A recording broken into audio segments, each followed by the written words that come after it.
ہے کہاں تمنا کا دوسرا قدم یا رب، ہے کہاں تمنا کا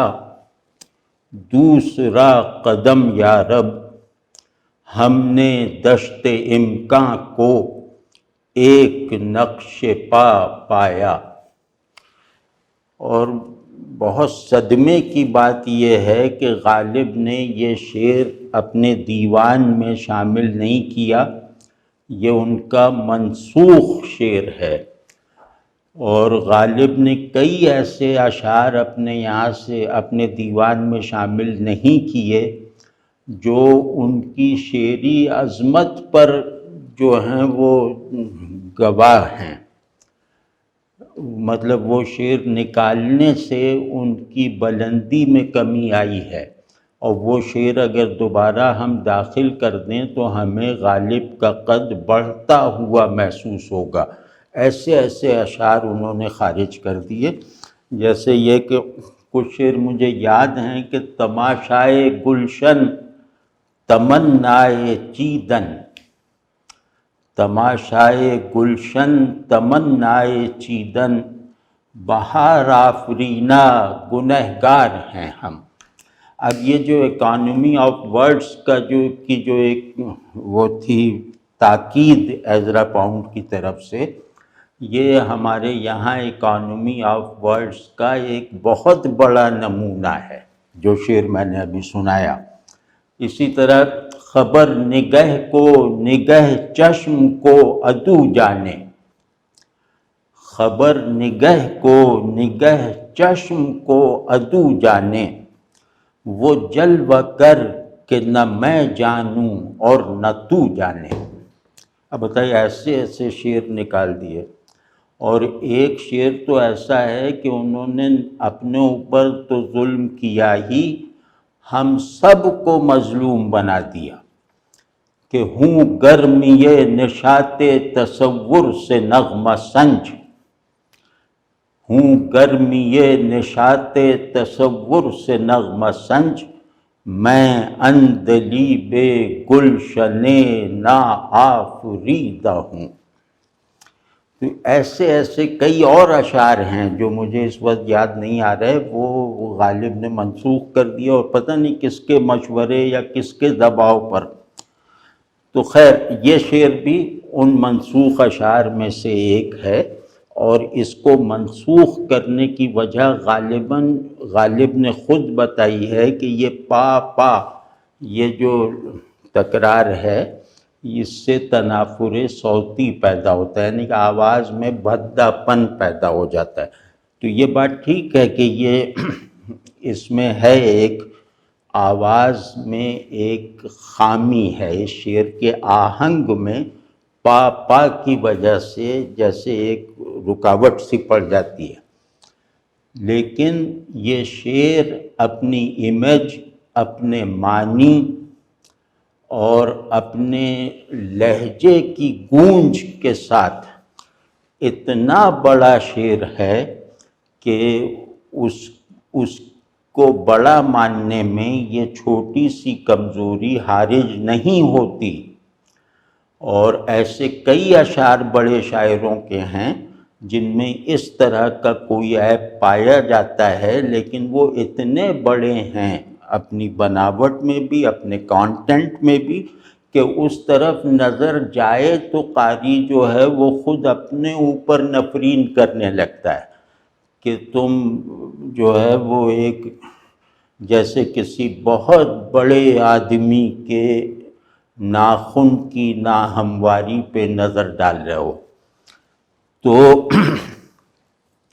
اس کو ہم دیکھیں گے، اس کا ایک ذرا سا پس منظر بنائیں گے، اور وہ یہاں آج شمس الرحمن فاروقی صاحب اللہ بخشے بہت یاد آ رہے ہیں۔ ان کا ایک فقرہ ہے جو اس گفتگو کی کنجی بن جائے گا۔ وہ آدھا فقرہ ہے کہ غالب کا تخیل آسمانی ہے، یعنی میر سے تقابل کرتے ہوئے انہوں نے کہا کہ میر کا تخیل زمینی ہے، غالب کا تخیل آسمانی ہے۔ تو یہ بات بالکل ٹھیک ہے، اور بالکل ٹھیک تو ہے ہی۔ یہ بات جو ہے، یہ اگر فقرہ ذہن میں ہو غالب کو پڑھتے وقت، تو غالب کی تحسین میں بھی اور غالب کو سمجھنے میں بھی رہنمائی حاصل ہوگی۔ تو تخیل کے آسمانی ہونے کے کچھ مطالب ہیں،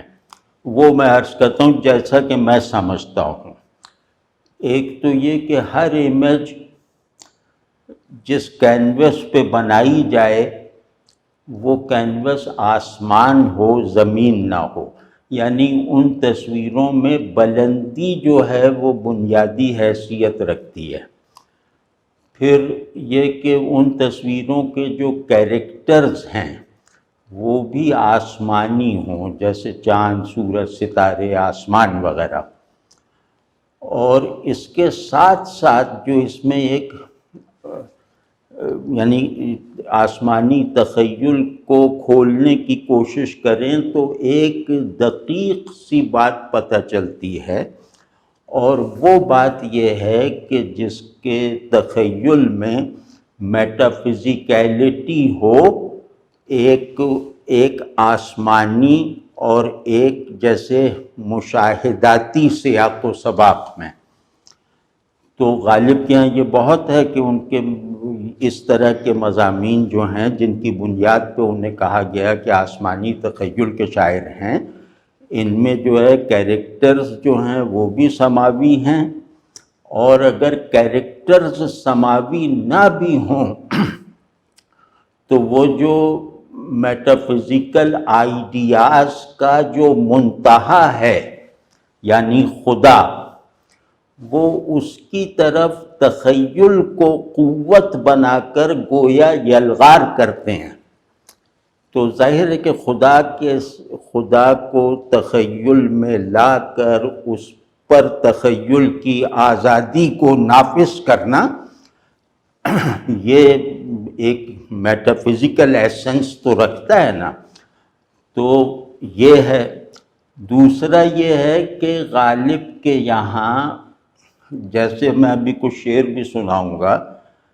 کہ ان کے یہاں بلندی کا تصور خدا سے بھی آگے ہے، یعنی خدا جس بلندی وجود پر ہے، بعض اوقات ایسا لگتا ہے کہ یہ اس بلندی کو بھی کراس کر کے کسی ایسی رفعت تک پہنچنا چاہتے ہیں جو خود ان کے لیے مجہول ہے، نامعلوم ہے، اور لگتا ہے کہ زبردستی کی ایک ضد ہے۔ تو کیونکہ ایک بات میں اور عرض کر دوں کہ یہ تخیل ظاہر ہے شاعری میں بہت وقت رکھتا ہے، اور اس تخیل نے ایک غالب کو بڑا شاعر بنانے میں ایک بنیادی ترین کردار ادا کیا ہے۔ تو یہ سب ٹھیک ہے، لیکن غالب کے اس طرح کی میٹافزیکیلٹی رکھنے والا یا سماویت رکھنے والا تخیل جو ہے وہ معنی سے عاری ہوتا ہے، یعنی میٹافزیکیلٹی میں عقل کی یعنی ہائر انٹیلیکٹ کو بھی انگیج کر لینے کی صلاحیت ہونی چاہیے شعر میں بھی۔ تو ان کے اشعار بہت بڑا منظر بنا دیتے ہیں، اور بہت بڑا موجود و معدوم منظر دونوں بنا دیتے ہیں، لیکن یہ کہ ان مناظر میں ان مناظر میں کی تعمیر کے لیے جو عرفانی جوہر چاہیے تھا، یا جو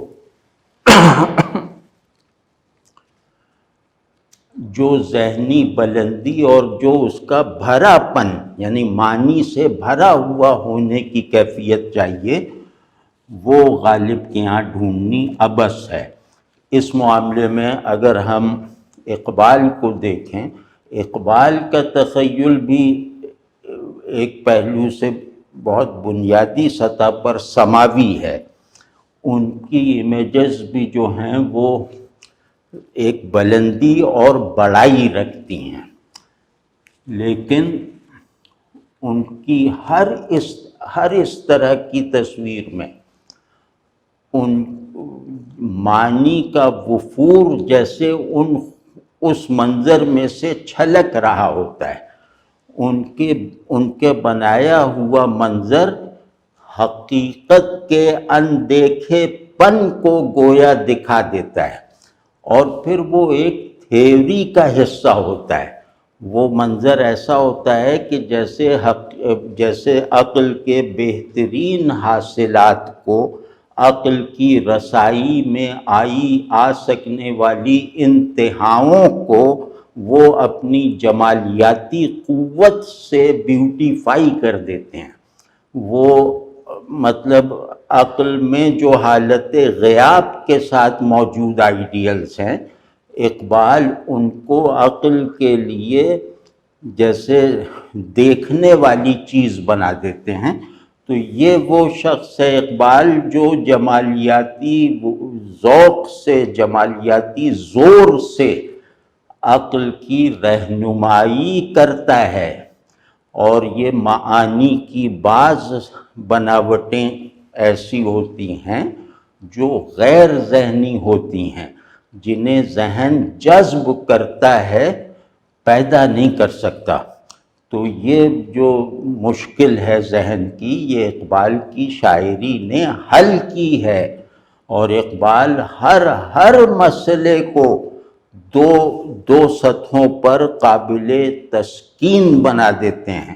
ایک ہائر انٹیلیکٹ یعنی بڑی عقل، چاہے وہ فلسفیانہ ہو، چاہے وہ دینی ہو، چاہے وہ آئیڈیلسٹک ہو، چاہے پریگمیٹک ہو، بس اس میں جوہر تعقل مضبوط ہونا چاہیے۔ تو وہ اس امیج کو اس کے لیے بھی قابل تسکین اور لائق تحسین بنا دیتے ہیں، اور پھر وہ معنی جو عقل کی بعض ان ضرورتوں کو پورا کر دیتے ہیں جنہیں پورا کرنے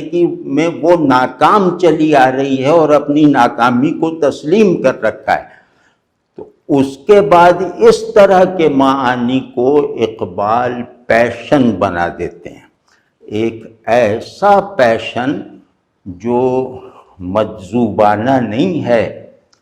جو محض دل کے وجد میں آ جانے کا سبب یا نتیجہ نہیں ہے، وہ قوالی سے پیدا ہونے والا کوئی تاثر نہیں ہے جو مجھے حال کھیلنے پر اکسائے۔ وہ قلب کو شعور کا مرکز بننے کے لیے جس میننگ فل یا جس ریل اور جینوین پیشن کی ضرورت ہے، جس کے بغیر عقل کے تسلیم کردہ معانی مردہ رہ جاتے ہیں، یہ وہ پیشن فراہم کر دیتے ہیں کہ وہ پیشن کی بھی علمی تشریح کی جا سکتی ہے۔ تو اس میں اقبال غالب ہی سے نہیں بلکہ ہماری روایت کے ہر شاعر سے بہت آگے ہیں، اور یہ اگر اقبال اردو میں نہ آتے تو ہم بعض بہت ہی ضروری چیزوں سے محروم یا بے خبر رہ جاتے۔ ان میں سے ایک چیز یہ ہے کہ جمالیاتی شعور جو ہے وہ میری عقل وغیرہ، میرے نظریات وغیرہ کو شاداب کس طرح رکھتا ہے، انہیں پرانا کیوں نہیں ہونے دیتا۔ آپ دیکھتے نہیں کہ اقبال کی شاعری کے جو مضامین ہیں وہ آج بھی ریلیونٹ محسوس ہوتے ہیں۔ ہمیں آج بھی ان پیشنز کی ضرورت ہے، ان کے چاہے نثر میں بیان ہونے والے افکار جو ہیں کچھ پرانے ہو گئے ہوں، irrelevant ہو گئے ہوں، یا ہم ان سے آگے نکل گئے ہوں، یا ہم ان کو غلط اب ماننے پر مجبور ہوں، لیکن فلسفیانہ یا اور طرح کی علمی غلطی رکھنے والے وہی تصورات اگر وہ شعر میں بیان کر دیں تو وہ ان تصورات کو لگتا ہے کہ جیسے آب حیات میں دھویا گیا ہے۔ تو یہ ہوتا ہے پیشن، اور پیشن کی یہ جو ایور لاسٹنگ وہ پریزنس ہے یا ایفیکٹ ہے، یہ ہم سمجھ ہی نہیں سکتے اقبال کو غور سے پڑھے بغیر۔ تو جیسے اب یہی سماوی تخیل کی بات کی نا، تو اب اقبال یہ دیکھیے، یہ ہے کہاں تمنا کا دوسرا قدم یا رب، اب بہت بڑا مضمون ہے، اور عالم امکان اس تمنا کا ایک نقش قدم ہے، تو دوسرا نقش کہاں ہوگا؟ اور پھر دوسرا نقش قدم مل جائے گا، خود تمنا اس سے بھی آگے نکل چکی ہوگی۔ تو بہت بڑا مضمون ہے، لیکن ایک کھوکھلا پن سا ہے، مطلب یہ مجھے کسی معرفت تک نہیں پہنچاتا، اور یہ میرے دل میں جو سنجیدہ مقاصد ہیں ان سے لا تعلق ہے۔ یہ میرے دل کو دل بننے میں مدد نہیں دے گا، یہ میرے ذہن کو بڑی بات کو سمجھنے کے لائق بنانے کے عمل میں کوئی کردار نہیں ادا کرے گا۔ اور یہ مطلب اس طرح کے اور بھی شعر ہیں، لیکن یہ کہ اس کمی کے ساتھ ہیں، یا کمی کہہ لیں اسے، شاعری میں یہ شاید کمی نہ کہلائے، لیکن بہرحال کچھ بہت ہی جینوین اور بڑے جمالیاتی مطالبات یا جمالیاتی قوت کا پورا اظہار جو ایک بڑے پریزنس میں ذہن کو پہنچا دے، وہ غالب کیا نہیں ہے۔ یہ جیسے میں بہت اچھے شعر ہیں، یہ کم از کم یہ 2 شعر بہت اچھے ہیں، اور ان کو میں ان میں جو سماویت کا جو مادہ ہے وہ دکھانے کے لیے سنا رہا ہوں کہ ہیں زوال آمادہ اجزا آفرینش کے تمام، ہیں زوال آمادہ اجزا آفرینش کے تمام، مہر گردوں ہے چراغ رہ گزارے بادیاں۔ اب ایسی تشبیہ سورج کو، میرا خیال ہے کہ اتنی بڑی تشبیہ سورج کو اقبال بھی نہیں دے سکتے تھے، لیکن یہ تشبیہ ہے، یعنی چھوٹی صورت سے بڑی صورت، یا بڑی صورت جو مسلمہ بڑی صورت ہے اس سے بھی بڑی صورت اپنے خیال کی روشنی میں بنا کے دکھا دینا، اور اس کے بڑے ہونے کو جو ہے وہ ایک ایسی تصویر میں پینٹ کرنا کہ وہ بڑائی جو ہے وہ مطلب ایسا لگے کہ جیسے یہ مانگے کی بڑائی ہے، یہ رعایتاً ملی ہوئی بڑائی ہے سورج کو، یہ عارضی طور پر حاصل ہونے والی مرکزیت ہے۔ تو اب یہ مہر گردوں ہے چراغ رہ گزارے بادیاں، یہ ناممکن تشبیہات میں سے ہے، یہ سب کچھ ہے، لیکن اس کے پیچھے کوئی معنی نہیں ہے۔ معنی جو ہیں وہ مسلمہ معنی ہیں کہ بھئی یہاں سب جو ہے وہ فنا ہونے کے لیے، جو ہے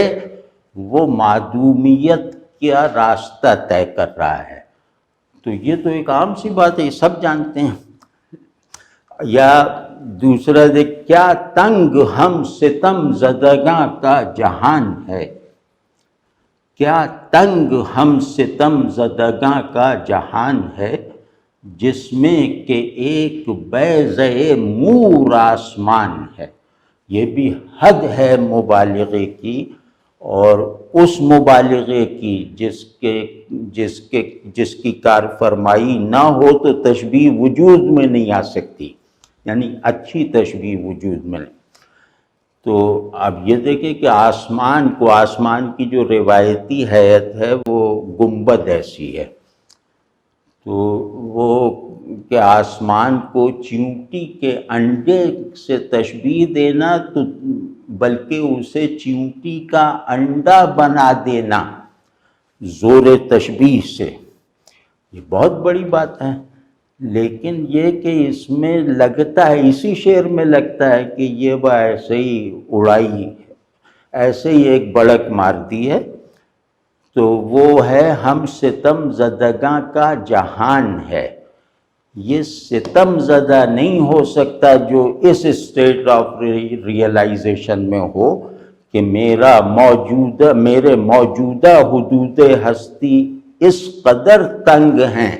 کہ میں اپنی ہستی کے اصلی تنفس سے کام لوں تو میرا ایک سانس اسے فنا کر دے۔ تو یہ سب نہیں ہے اس میں، وہ ستم زدہ نہیں ہے، وہ تو ایک حقیقت، اپنی حقیقت کو مجسم کر لینے میں کامیابی حاصل کر لینے والا قلب اور ذہن ہے۔ تو خیر، اور یہ جیسے یہ بھی عام مضمون ہے جو اب میں سنا رہا ہوں، لیکن اس کو اتنا زیادہ بیوٹیفائی کر دیا، اس کو اتنی زبردست تصویر میں ڈھال دیا کہ یہ غالب اس میں مطلب اپنا کوئی ثانی نہیں رکھتے کہ چلتی ہوئی بات کو بہت بڑے منظر میں ڈھال دینا۔ تو یہ دیکھیں کہ ہے پرے سرحد ادراک سے اپنا مسجود، ہے پرے سرحد ادراک سے اپنا مسجود، قبلے کو اہل نظر قبلہ نما کہتے ہیں۔ تو یہ ظاہر ہے جو ہمارا مسجود ہے وہ تو ماورائے زمان و مکان، ماورائے وہم و گمان ہے، یعنی ادراک سے بہت بلند ہے۔ تو یہ جو ہم جس قبلے کی طرف رخ کر کے سجدہ کرتے ہیں، یہ اصل میں تو قبلہ نما ہی ہے نا، کہ اس سمت میں کیا جانے والا سجدہ سمتوں کی بندشوں سے آزاد لامکانی وصف کا حامل مسجود، یہ اس تک پہنچتا ہے۔ تو سب ٹھیک ہے، لیکن یہ عام سی بات ہے۔ تو اب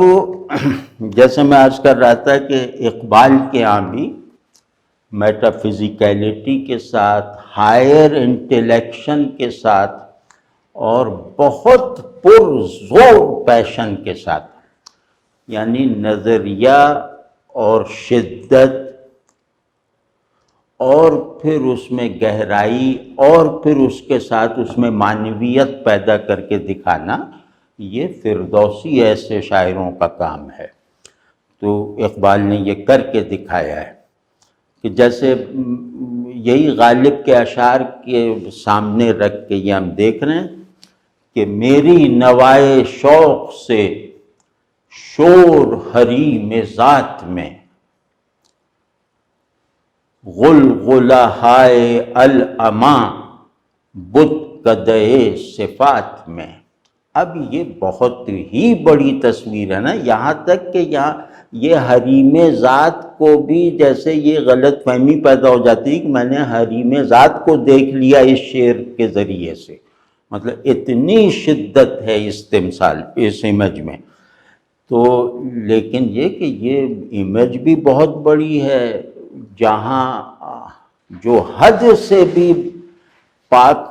مکان ہے، جو زمانے اور مکان سے ماورا ذات اور اس کا لامکان ہے، اس کی حریم ہے، اس کا مقام ذات ہے، یہ سب طے شدہ ہے، اس میں کوئی تکا نہیں مارا گیا۔ تو اب اگر غالب ہوتے تو غالب کہتے کہ وہ حریم ذات میں غلغلہ ہائے العما برپا ہے کہ میں اس سے بھی بلند ہونا چاہتا ہوں۔ تو وہ جیسے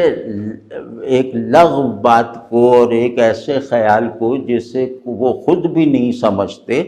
اس کو خوبصورتی سے بیان کرتے تھے۔ لیکن یہ جو اردو شاعری، فارسی شاعری اور مطلب ملا بھی لیں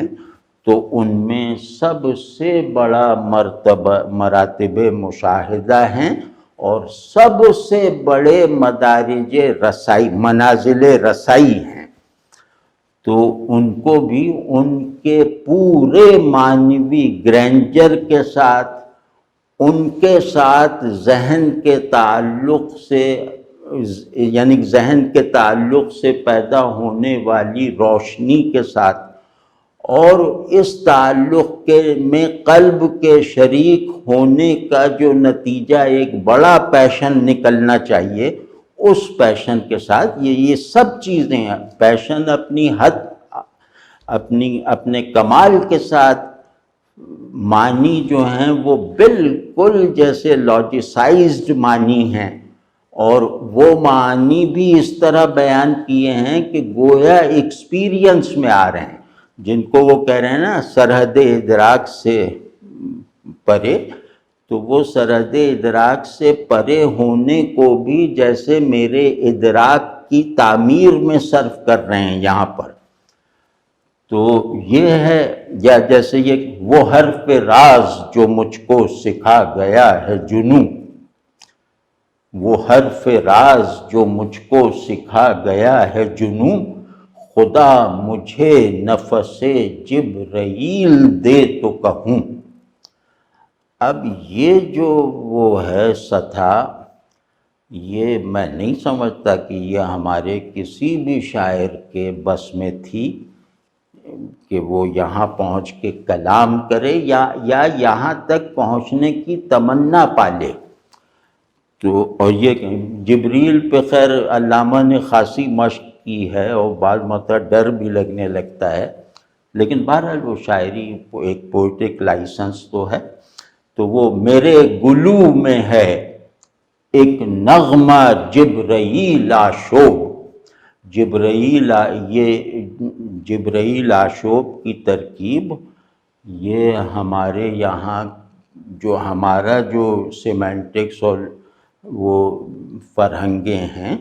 یہ ان سب کو دو کوڑی کا بنا دیتی ہے، یہ سب کی تنگی اور سب کی محدودیت اور سب کی لغویت ثابت کر دیتی ہے۔ یہ ایسی ترکیب ہے کہ میرے گلو میں ہے ایک نغمہ جبرائیل آشوب، سنبھال کر اسے رکھا ہے لامکاں کے لیے۔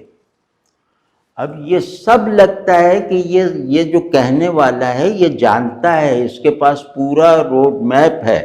اور اسے معلوم ہے کہ لامکاں میں کہنے والی آواز جو ہے وہ جبریل کو بھی اندر سے لرزا دے گی، جبریل بھی اسے سننے کی اہلیت نہیں رکھتے، لیکن میں اسے کہنے کی اہلیت رکھتا ہوں۔ تو یا اللہ کے حوالے سے اگر ہنگامہ اگر ہنگامہ ہائے شوق سے ہے لامکاں خالی، خطا کس کی ہے یا رب، لامکاں تیرا ہے یا میرا۔ یا جبریل زبوں سیدے در دشت جنون من، یزداں بکمند آور اے ہمت مردانہ۔ یہ سب چیزیں ان میں ہو سکتا ہے معنی غلط ہو، لیکن معنی ہے، اور اپنی غلطی کے باوجود یہ معنی بڑا معنی ہے۔ مطلب یہ پہاڑ، مطلب اقبال ذرے کو پہاڑ جیسے معنی میں کا ظرف بنا کے دکھا دیتے ہیں۔ تو یہ چیزیں غالب ہی نہیں، ہمارے یہاں کے کسی شاعر کے یہاں نہیں ہیں۔ تو خیر اب ہم اس شعر کی طرف جاتے ہیں، لیکن یہ میں نے جو باتیں ابھی تمہید میں کی ہیں وہ انشاءاللہ اس شعر یا ان جیسے اشعار کو سمجھنے میں مددگار ہو سکتی ہے۔ تو اب اس شعر کا اگر ہم تجزیہ کریں تو مطلب اس میں مین کیریکٹر جس کے گرد شعر کا پورا مضمون گھوم رہا ہے، جس کے محور پہ یہ پوری تصویر بنائی گئی ہے، وہ ہے تمنا۔ تو اسے بھی دیکھیں گے اور یہاں بھی ذرا اقبال کو یاد کریں گے، لیکن اس سے پہلے جو ہے ہم اس کے جو لفظ جو اس میں اس کے حسن میں اس کی تاثیر میں اضافہ کرتے ہیں، ان میں ہر لفظ کو کھولنے کی کوشش کرتے ہیں۔ تو کہاں ہے، کہاں تمنا کا دوسرا قدم یا رب، یہ کہاں جو ہے یہ اتنے زور سے کہا گیا ہے اور اتنے عارفانہ تجاہل سے کہا گیا ہے اور اپنی بے خبری کو ڈھانپ لینے والے ایسے بلند آہنگ اور لہجے میں کہا گیا ہے کہ آدمی مطلب مجبور ہو جاتا ہے کہ یہ کہاں ذہن سے بھی باہر ہے اور یہ زمان و مکان سے بھی باہر ہے، اور صرف اس کہاں کی آواز اور دشت امکان کا ایک نقش پا ہونا ہمیں گویا ایک ایسے لوکیل آف بینگ میں پہنچا دیتا ہے یا اس کے مفروضے کو قائم کرنے کی اجازت دلوا دیتا ہے جو نہ موجود ہے نہ معدوم ہے۔ تو اب تمنا جس کے بارے میں کہا کہ یہ اس فلم کا ہیرو ہے، وہ اس میں یہ نہیں ہے، تمنا کا یہ مطلب نہیں ہے، میں عرض کرتا ہوں ذرا، تمنا کا یہ مطلب نہیں کہ ہماری تمنا، یعنی یہ کوئی انسانی تمنا نہیں ہے، یہ وجود کا اپنے ہی حقائق کو جذب کرنے، انہیں سمجھنے، ان کو پانے کا ایک پورا نظام ہے جس کی مین قوت یہ تمنا ہے۔ یعنی یہ تمنا جیسے تقدیری ہے، یہ تمنا جیسے نظام وجود اور نظام شعور کو ایکٹیو رکھتی ہے، فعال رکھتی ہے، اور یہ تمنا شعور وجود کو خود وجود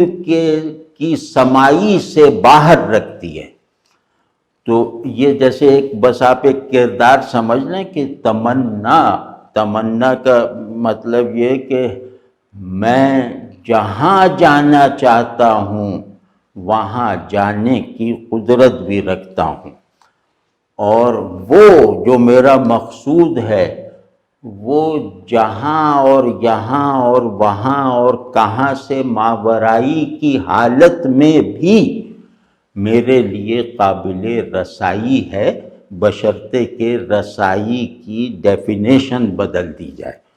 مطلب ایک ایسی رسائی ہے جو میں پہنچے بغیر حاصل کرتا ہوں، اور پھر جو پہنچے بغیر حاصل ہو جانے والی رسائی کو جب میں قدم بقدم حرکت کے ساتھ ایکسپیرینس کرتا ہوں تو یہ جو ایکسپیرینس کرنے کے لیے حرکت ہے، یہ حرکت وجود کے دل میں چھپی ہوئی تمنا ہے، اور یہ غیر شخصی ہے، یہ میٹافزیکل بھی ہے، یہ مطلب پرنسپل ہے۔ تو اب اس تمنا کا جس کا شعور انسان کو دیا گیا ہے تاکہ یہ انسان اپنی منزل کی طرف بڑھتے ہوئے اس جو درکار کشش ہے، مجاہدہ ہے، مشکلیں اٹھانے کی طاقت ہے اور یکسوئی کی صلاحیت ہے، وہ سب اس تمنا سے، یعنی تمنا کے اس کازمک یا وہ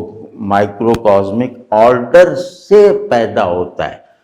تو تمنا اگر ایک اصول کے طور پر موجود نہ ہو تو آدمی کا کوئی مطلب ڈھنگ کا مقصود نہ ہو اور کوئی حقیقی محبوب نہ ہو، اور آدمی کا سفر جو ہے وہ گویا یوں سمجھیں کہ اس کا سفر محض اس کے قدموں کے تسلسل سے عبارت ہو کے رہ جائے۔ تو اب یہ ہو گیا کہ تمنا کو یوں سمجھو تم کہ یہ جو عالم امکان ہے یہ اس کے چلتے وقت پڑنے والا ایک نقش پا ہے، یعنی اس کے ایک پاؤں کی چھاپ یہ پورا عالم امکان ہے۔ تو ظاہر ہے اس کے 2 پاؤں ہیں تو دوسرا پاؤں بھی کہیں پڑا ہوگا نا، تو دوسرا نقش قدم عالم امکان کے حدود سے باہر پڑا ہے، اور یہ بھی نہیں معلوم کہ وہ دوسرا قدم اٹھانے کے بعد کیا تمنا تحلیل ہو گئی، کیا وہ پھر سستانے لگی، کیا اس نے اپنی حرکت روک دی، یہ بھی نہیں معلوم. پتہ نہیں تیسرا، چوتھا، 10واں اس طرح کے نقوش قدم بنتے جائیں تو اس کی حرکت کا مطلب اس کی حرکت کا جو بھی کے نتیجے میں جو بھی پڑاؤ یا منزل آتی ہے اس کا کوئی نام ہی نہیں ہے. مطلب اس کے نام نہ ہونے سے جو ہے وہ تمنا کی مرکزیت قائم ہوتی ہے کہ یہ مسافر منزل سے زیادہ بڑا ہے. تو اب ہماری جو فکر ہے لا مکان، مکان اور ماورائیت وغیرہ، یہ سب ظاہر ہے کہ اس کی روح سے یہ ایک جاہلانہ شعر ہے، کیونکہ کہاں متعین ہے، کہاں نہ ہوتے ہوئے بھی. تو لیکن یہ کہ شاعری کے معیار پر یہ شاعر کی آنکھ کو دیکھنا سکھا سکتا ہے، اور یہ جمالیاتی شعور کی ایک خاص فنکشننگ بلکہ ایک خاص ماہیت تک پہنچنے میں مدد دیتا ہے. تو یہ میں ذرا سا کہہ دوں ایک تھیوریٹیکل بات ہے، اور بھائی لوگ مجھ سے کہتے ہیں تمہاری کیا رائے ہے، یہ تو اب یہ سب میری ہی رائے ہیں، یہ میں تھیوری بنا کے کہہ رہا ہوں. اب مجھ سے یہ نہ پوچھا جائے کہ تمہاری تھیوریز کیا ہے. تو جمالیاتی شعور کو ایک آنکھ اگر فرض کر لیا جائے تو یہ آنکھ اپنی بینائی کو اس لیے جلدی جلدی دیکھی جا سکنے والی چیزوں پر خرچ کرتی رہتی ہے تاکہ اس کا جو جوہر نابینائی ہے وہ کام میں آ جائے. یعنی وہ جوہر نابینائی جو اندیکھے کی پریزنس اور یقینی پریزنس کا واحد ذریعہ ہے اس کے لیے. تو شعور، یہ جو شعور ہے، یہ دیکھے ہوئے کو اندیکھے کو نہ دیکھ سکنے کے یقینی تجربے تک پہنچنے کا واسطہ بناتا ہے. تو اب اس میں کیا، کہاں پتہ نہیں کہاں، اور پھر یہ کہ دشت امکان حدود دید میں ہے، حدود ادراک میں ہے. تو ادراک اور دید وغیرہ کے تمام تر نتائج کو نگیٹ کرتے ہوئے بلکہ انہیں سلب کرتے ہوئے، ان کی تردید کرتے ہوئے جمالیاتی شعور اپنی ایک ایسی منزل رکھتا ہے جو عقل پر واضح نہیں ہے، لیکن خود اس کو اس کا پورا احساس ہے. اس کو گویا اس کا پورا ایکسپیرینس نہیں، پورا نہیں مطلب اس کو گویا اس کا ایکسپیرینس ہے جو اس کے لیے مقناطیس بنا رہتا ہے، اور اس کی حرکت مطلب اس کی حرکت الی الغیب کو جاری رکھتا ہے. تو یہ اس میں ہے یہ خوبی. تو مطلب اس شعر کو پڑھ کے جمالیاتی شعور کے اس آئیڈیل کی کچھ سمجھ آ جاتی ہے، یا جن کو سمجھ پہلے سے ہے وہ اس آئیڈیل کو عمل میں آتے ہوئے ایسے شعروں میں دیکھ سکتے ہیں. تو اب تمنا، ہاں تمنا پہ میں کہہ رہا تھا کہ تمنا، آرزو یہ ایک ہی قبیل کے الفاظ ہیں. تو جیسا آپ نے دیکھا ہوگا کہ آرزو خاص طور پر یہ اقبال کا جیسے تکیہ کلام ہے. آرزو جو ہے وہ اقبال کی تمام جو قوتیں ہیں ان کی مربی ہے، ان کی معلم ہے. اور یہ آرزو وہ ہے جو جیسے میرے ذہن اور میرے وجود کو ہم آہنگ رکھتی ہے، ان کے درمیان ٹکراؤ پیدا کرنے والی دولختی کا خاتمہ کرتی ہے۔ تو وہ گویا آرزو ایک آئیڈیل ہے جس کو اچیو کرنا انسان کی ذمہ داری ہے، اور نہ صرف انسان کی بلکہ یہ ایک اتنی بڑی فضیلت ہے کہ اسے خدا سے بھی منسوب کیا جا سکتا ہے۔ یہاں مجھے ان سے اختلاف ہے، لیکن بہرحال انہوں نے آرزو کا سائز یہ بنا دیا کہ وہ جیسا ان کا شعر ہے نا کہ ماں از خدائے گم شدہ ایم او بجستجوست، ماں از خدائے گم شدہ ایم او بجستجوست، چون ما نیاز مند و گرفتار آرزوست۔ اب یہ بات تو مطلب ظاہر ہے کہ یہ بہت زیادہ جیسے ڈرا دینے والی بات ہے، لیکن اس سے یہ شعر پڑھنے سے ہمارا مقصد یہ تھا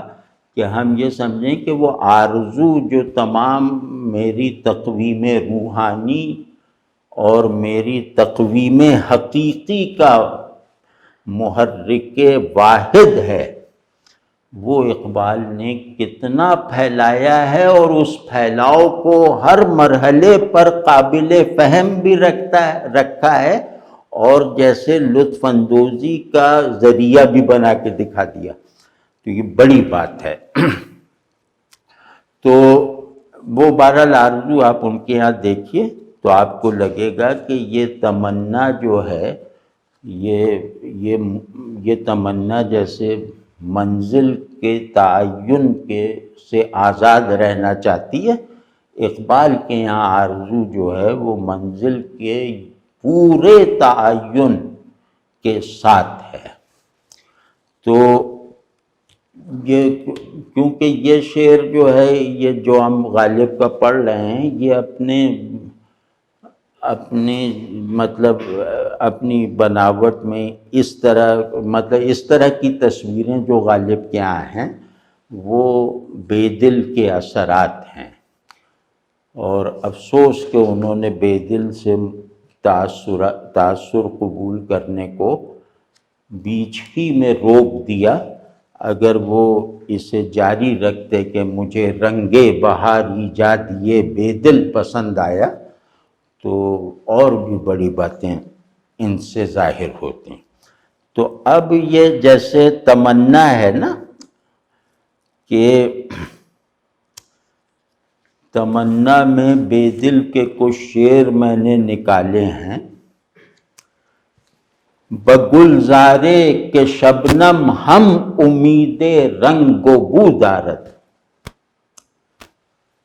بگلزارے کہ شبنم ہم امید رنگ و بو دارد،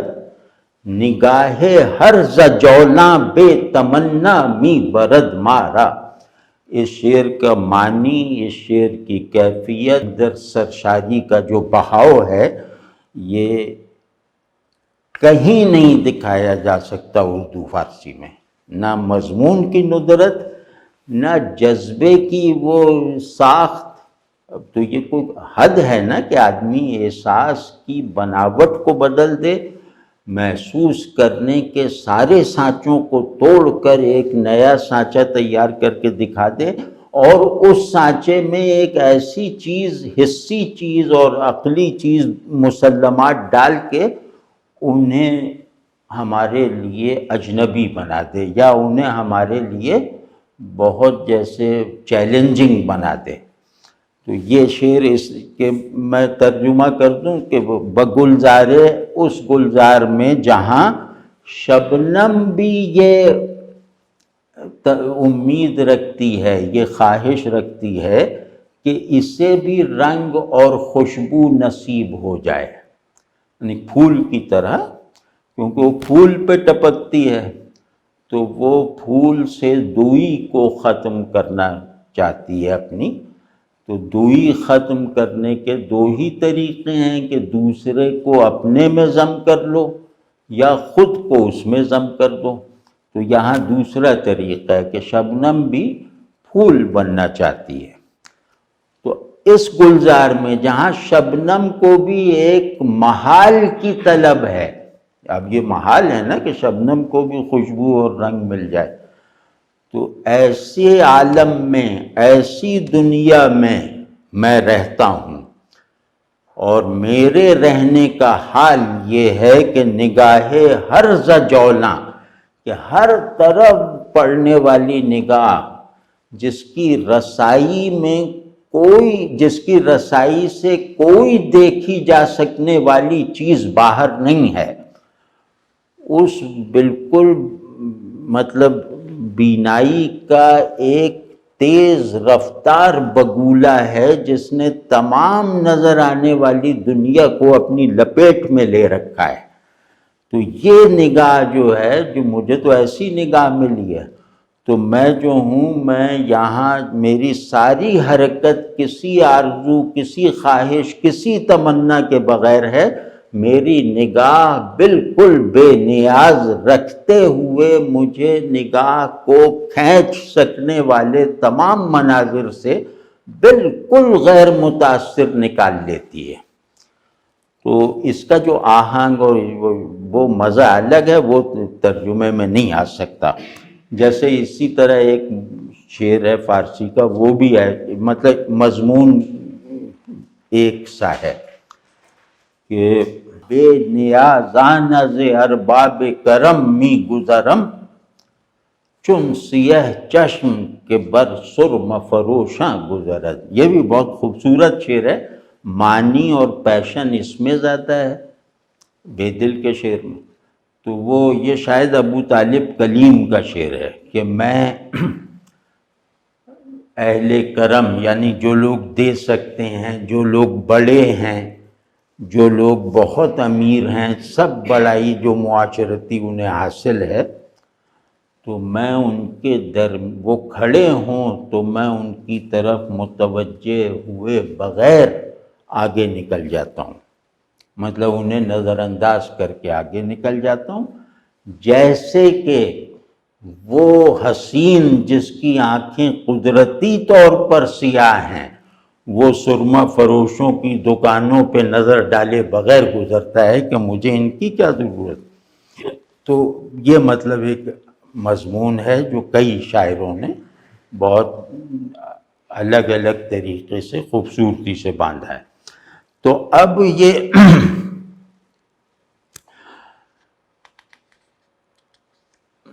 ہاں، تمنا پہ ایک شعر اور عرض کر دوں بے دل کا، کہ بہر جا دام افغن دست صیاد، بہر جا دام افغن دست صیاد، بہار نرگسستان تمناست۔ اس میں بھی پھیلاؤ بہت زیادہ ہے کہ جہاں بھی صیاد جال پھینکتا ہے تو وہاں تمنا کے نرگسستان پر بہار چھائی ہوئی ہے، یعنی کہ سب پورا جو بھی ہے وجود یہ نرگسستان تمنا پر آئی ہوئی بہار ہے، یا یہ نرگسستان تمنا ہے جو ہمیشہ پر بہار رہتا ہے، یعنی تمنا ہمیشہ بیدار رہتی ہے۔ اب اس میں خوبصورتی ایک ایسی، میں شرح نہیں کرنا چاہ رہا، لیکن یہ کہ ایک طرف توجہ ضرور دلانا چاہتا ہوں، نرگسستان تمنا اتنی بامانی ترکیب بھی کم ہوتی ہے۔ وہ ہے کہ نرگس کو آنکھ سے تشبیہ دی جاتی ہے جو دیکھ نہیں سکتی، تو دنیا تمنا، مطلب دنیا تمنا کی جگہ ہے، اور تمنا بھی وہ جو اپنے مطلوب کو چاہ سکتی ہے، دیکھ نہیں سکتی۔ پورا انسانی وجود، یہ دنیا اور انسان کا خدا اور غیب اور میٹافزیکل ریئلٹیز سے سارا تعلق، وہ پورا کا پورا اس میں اس ایک ترکیب میں سما گیا ہے، نرگسستان تمنا۔ یہ ہوتے ہیں معنی، اور یہ معنی ظاہر ہے کہ یہ معنی جو بڑا شاعر ہے، وہ دکھا دیتا ہے ایک پیشن کی صورت میں، ایک ایکسپیرینس سا بنا دیتا ہے۔ تو یہ سب چیزیں جو ہیں وہ اس تھیم پر کام کرنے والی کوالیفائڈ عقل کی بھی مدد کرتی ہیں نا۔ تو دوسرا جو تیسرا لفظ ہے جس کو دیکھنا چاہیے وہ ہے دشت امکان۔ یہ ایک پیٹنٹ اصطلاح ہے اور اس کے معنی بالکل فکسڈ ہیں، متعین ہیں، اور وہ یہ ہیں کہ عالم امکان ممکنات کی دنیا کو کہتے ہیں جو زمان و مکان کی کیٹیگریز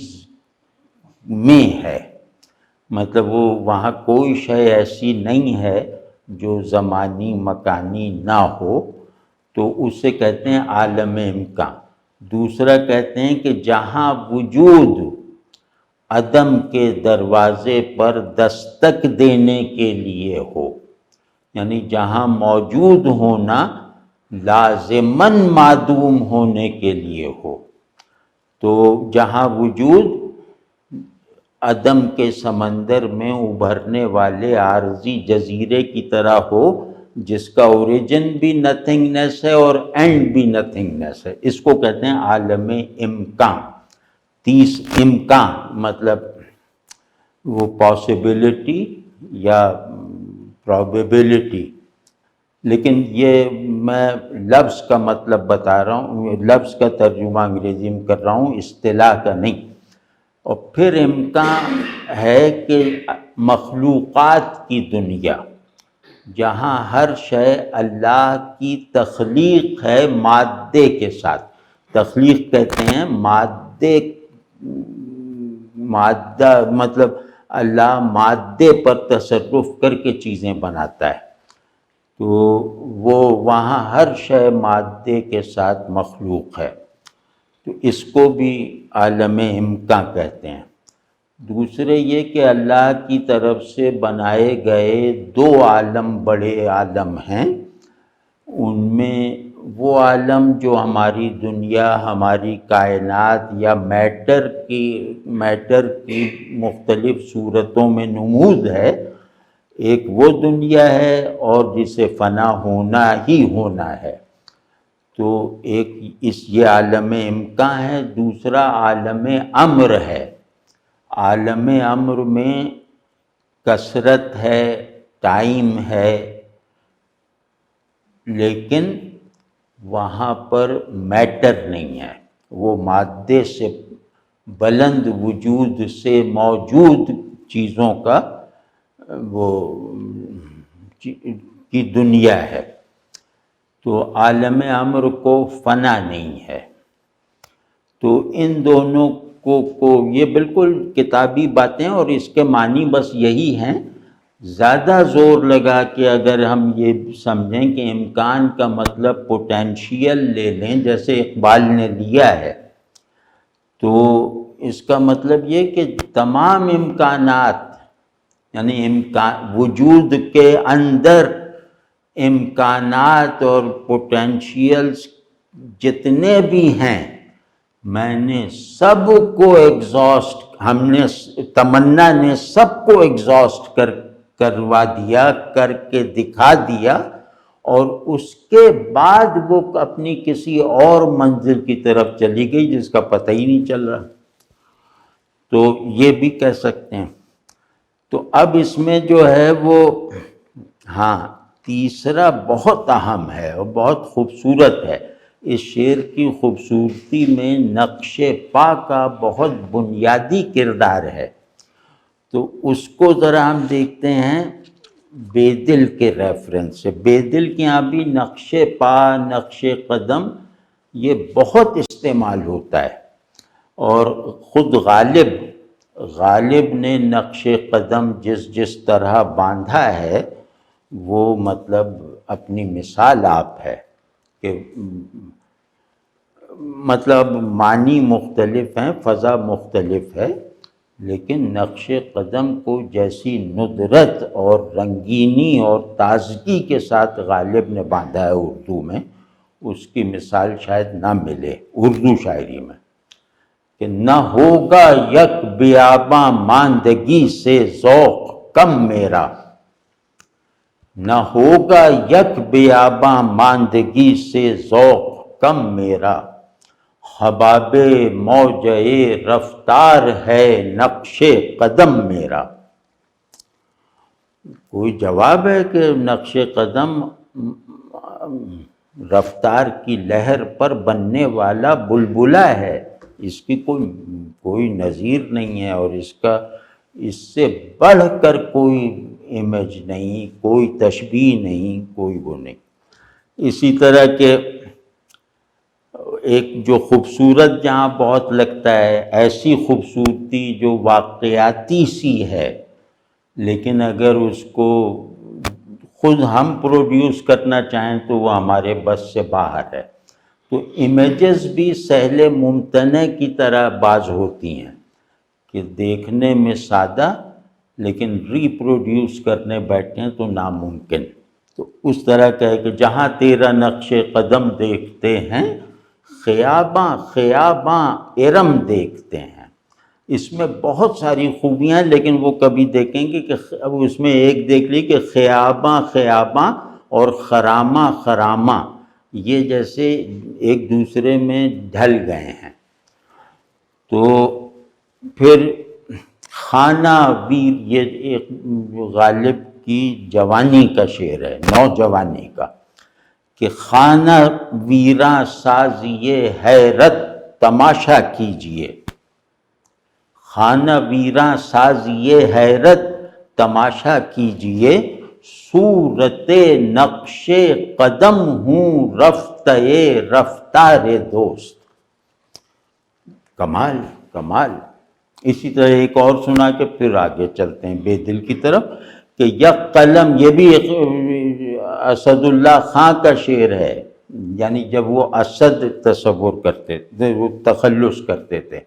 کہ یک قلم کاغذ آتش زدہ ہے صفحہ دشت، یک قلم کاغذ آتش زدہ ہے صفحہ دشت، نقش پا میں ہے تپے گرمی رفتار ہنوز۔ کوئی سوچ نہیں سکتا، مطلب اس درجے پہ پیچیدہ تصویر بنانا، اور مطلب تضادات کو دکھائی دینے والی صورت میں مدغم کر دینا، یہ غالب جیسا کوئی نہیں ہے ان چیزوں میں۔ تو خیر، اب وہ جو ہے وہ، ہاں جیسے اور بھی دو شعر اور سن لیجئے، وہ بھی سادہ سے، یہ ان کے بعد کے زمانے کے اشعار ہیں، کہ کب مجھے کوہ یار میں رہنے کی وضع یاد تھی، کب مجھے کوہ یار میں رہنے کی وضع یاد تھی، آئینہ دار بن گئی حیرت نقش پا کے یوں۔ کوئی جواب نہیں ہے، کوئی جواب نہیں ہے۔ اور یا یہ بھی ان کی جوانی کا ایک شعر ایسے ہی ہے، کہ بہار راہ روے جادے فنا ہے اسد، بہار راہ روے جادے فنا ہے اسد، گلے شگفتہ ہیں گویا کہ نقش پائے چمن۔ تو یہ مطلب آپ دیکھ رہے ہیں نا کتنی اوریجنیلٹی ہے، اور تصویریں کتنے بھڑکتے ہوئے رنگوں سے یہ بناتے ہیں۔ تو بڑا کمال ہے، یہ بڑا کمال ہے، اور یہ سب کمال کا بار بار اعتراف کرتے ہوئے اب ہم آپ کو دکھاتے ہیں کہ نقش پا جس کو باندھنا غالب نے بے دل سے سیکھا ہے، وہ کیا کیا کمالات دکھاتے ہیں۔ تو وہ یہ میں نے جمع کیے ہیں ان کے شعر. راہ عدم بسی نفس قطع می کنیم، راہ عدم بسی نفس قطع می کنیم، افگندہ ایم بار خود از دوش نقش پا. بس ترجمہ ہی کر دیتا ہوں، ترجمے سے بھی تھوڑا ظاہر ہو جائے گا کہ کیا کرامتیں ہیں یہ، کہ ہم سانس لے لے کر، ہم اپنے تنفس سے، سانس کی آمد و رفت سے، انفاس کی حرکت سے، زندگی کی طاقت سے وہ عدم کا راستہ طے کرتے جا رہے ہیں. زندگی کی طاقت سے عدم کا راستہ. اور افگندہ ایم بار خودز دوش نقش پا، اور چلتے بھی جا رہے ہیں اور اپنے نقوش پا پر سے اپنا بوجھ بھی اتارتے جا رہے ہیں. کمال کا ہے، کمال کا ہے. اچھا، یہ خیال جلوزار نیستی ہم عالم دارد، یہ مطلب فارسی شاعری کے عصمت جن شعروں میں محفوظ ہے وہ ایک شعر یہ ہے. خیال جلوزار نیستی ہم عالم دارد، ز نقش پا سر باید کشیدن گاہ گاہ اینجا. تصویر بھی عجیب ہے. اس تصویر میں جو غالب کا امتیاز ہے کہ تصویریں جیسے متحرک ہوتی ہیں، تو وہ حرکت بھی ہے. اور مطلب یہ کہ شعور کے دیگر جو مطلب یوں کہہ لیں کہ شعور کے ایسے اسالیب جو خود شعور کی گرفت میں نہیں تھے، وہ اسالیب پر عام کیے جا رہے ہیں. وجود کے وہ احوال جو خود وجود کو نہیں معلوم تھے کہ میرے اندر ہیں، وہ ابھارے جا رہے ہیں. تو کہ خیال جلوزار نیستی، یعنی نیستی کے مناظر کا خیال، نیستی کے اظہار والی دنیا کا خیال،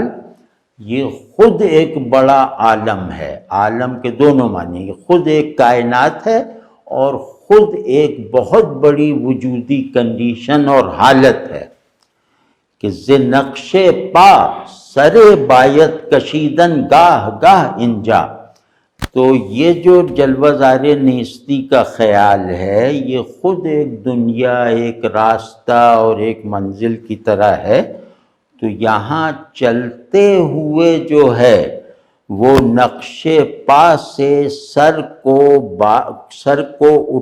کبھی کبھی اٹھاتے رہنا چاہیے. اب یہ پوری تصویر عجیب ہے. پوری تصویر جیسے پہلی مرتبہ دکھائی گئی ہے، بنائی گئی ہے کہ نقش پا سے کبھی کبھی سر اٹھاتے رہنا چاہیے تاکہ جلوزار نیستی کے خیال کا تسلسل برقرار رہے. تو اسی طرح ایک اور دیکھیں کیسا خوبصورت ہے اور کیسی امیج بناتے ہیں، کیسا محاورے کا استعمال ہے، سبحان اللہ. کہ سراغ منزل مقصد مپرس از ما زمیں گیراں، سراغ منزل مقصد مپرس از ما زمیں گیراں، بسی نقش پا راہ نمی گردد سفیدی جاں انجا. بسی نقش پا راہ نمی گردد سفید انجا، کہ ہم سے ہمارے مقصود کا پتہ نہ پوچھو. ہم کون ہیں؟ جو زمیں گیر ہیں، یعنی جیسے حشرات الارض کی طرح ہیں، جو زمین پر رینگتے ہوئے اپنی نامعلوم منزل مقصود تک پہنچنا چاہتے ہیں. تو ان کی حرکت بھی وہم ہے، ان کا راستہ بھی محض تصور ہے، اور ان کی منزل بھی محض ایک دھوئیں میں لپٹا ہوا کوئی چنگاری کا بدن ہے۔ تو کہ ہم سے نہ پوچھو، ہم تو حشرات الارض ہیں۔ تو برسیے نقش پا، کہ نقش پا کی سعی سے، اب یہ اتنا عجیب ہے کہ وہ کہہ رہے ہیں کہ ہماری سعی یعنی ہماری حرکت سے بننے والے قدموں کے نشان، کہنا تو یہ ہے، چاہیے تھا، یہ کہہ رہے ہیں کہ بس یہ نقش پا، یعنی نقش پا کے چلنے سے، نقش پا کی کوشش اور بھاگ دوڑ سے یہاں راستہ سفید نہیں ہوتا۔ سمجھے کہ ہم لوگ ایسے ہیں کہ جیسے نقش پا ہے وہ بس چلنے کی کوشش کر رہا ہے، تو جو ساکن نقش پا ہے وہ اپنے خیال میں اگر چلتا بھی رہے تو راستے پر اس کے نشان نہیں پڑتے، ایک نقش پا سے دوسرا نقش پا نہیں بنتا۔ تو راستے کو سفید کرنے کا مطلب یہ ہے کہ راستے کو نقوش قدم سے بھر دینا۔ بہت مطلب یہ کہ ہاں زمیں گیراں پہ اور بھی ہے، تو اب بھائی مجھے اندازہ نہیں کہ یہ بے دل پہ ہو، کہیں نہ ہو جائے ساری نشست، لیکن جو بھی ہو بس انشاءاللہ کام کی ہوگی کہ ما زمیں گیراں ز جولان ہوس ہا فارغیم، ما زمیں گیراں ز جولان ہوس ہا فارغیم، نقش پاؤ یک ودا آغوشی رفتار ہا۔ تو یہ بہت ہی جیسے یوں سمجھیں کہ کوئی بہت جو بہت اوریجنل مصور کوئی تصویر بنا رہا ہے جو روایت میں یہ میتھڈ کبھی استعمال نہ ہوا ہو، کہ ہم زمیں گیر جو ہیں، اہل زمین، یہ مطلب کسی خواہش میں، کسی تمنا میں، کسی جذبے سے بھاگ دوڑ کرنے کی روایت سے بالکل فارغ ہیں، یعنی آزاد بھی ہیں اور مطلب محروم بھی ہیں، کہ ہم تو زمین پہ پڑے ہوئے ہیں، ہم تو زمین پر دھبے کی طرح خود ہی پڑے ہوئے ہیں، تو ہم کہاں ادھر ادھر ہم کون سا اپنا مقصد قائم کر سکتے ہیں، ہم کون سی ایسی خواہش پال سکتے ہیں جو ہم سے چلنے کا تقاضا کرے، جو ہم سے دوڑنے کا تقاضا کرے۔ تو یہاں تو بس نقش پاؤ یک ودا آغوشی رفتار ہا، اس کا ترجمہ کرنا بہت ترجمہ کرنا غیر ضروری بھی ہے اور مشکل بھی ہے، بلکہ شاید ناممکن ہے، کہ نقش پا اور ایک ودا آغوشی، مطلب یہ نقش پا کو آپ سمجھ لیں کہ یہ آغوش ودا ہے، کہ آپ کو وہ آغوش میں لیا ایک قدم کو اور پھر اس کو دوسرے قدم میں بدل دیا، یعنی ودا کر دیا۔ تو بس اس پہ آپ لوگ خود غور کیجئے گا، اس ترکیب پہ، نقش پاؤ یک ودا آغوشی رفتار ہا۔ ہاں جی، یہ 2-3 شعر اور سنا دوں تو پھر وہ اے چید نقش پائے تو دکان آفتاب، اے چید نقش پائے تو دکان آفتاب، در سایہ تو ریختہ سامان آفتاب۔ یہ جیسے وہ کون سا یہ محب عارفی صاحب کا شعر پڑھا تھا پچھلی نشست میں، تو اس کا جیسے جد امجد یہ شعر ہے، یہ دھوپ سایہ دیوار کی تلاش میں ہے۔ مطلب مفہوم اور معنی ان کے دوسرے ہیں، میں یہ صرف تصویر کی بات کر رہا ہوں یہ دھوپ یعنی دھوپ کو دیوار کا سایہ اب چاہیے. تو اے چیدہ نقش پائے تو دکان آفتاب، تیرے نقش پا نے دکان کی سورج کی دکان کو سجا رکھا ہے، مطلب بنا رہے. سورج کی دکان تیرے نقش پا پر منحصر ہے. اور در سایہ تو ریختہ سامان آفتاب، اور تیرے سائے میں آفتاب کا سارا ساز و سامان جو ہے وہ بچھا ہوا ہے. یعنی آفتاب تیرے سائے میں ہے، اور آفتاب کے پاس جو کچھ ہے وہ تیرے نقش پا کی دی ہوئی پونجی ہے. تو ہاں چلیں، شعر تو بہت ہیں. بے دل کے یہاں نقش پا، نقش قدم، یہ بہت زیادہ ہیں. میرا خیال ہے کہ 100 سے بھی زیادہ نکل آئیں گے. تو اب یہ سب تھوڑا سا اپنے پرسپیکٹیو کو تھوڑا کمپلیکس کرنے کے لیے، تھوڑا کمپیریٹیو بنانے کے لیے، اور تھوڑا سا اس میں پیچیدگی اور تنوع پیدا کرنے کے لیے ہم نے اس شعر کا سہارا لیا ہے. اور یہ شعر میں چھپی ہوئی قوت ایسی ہے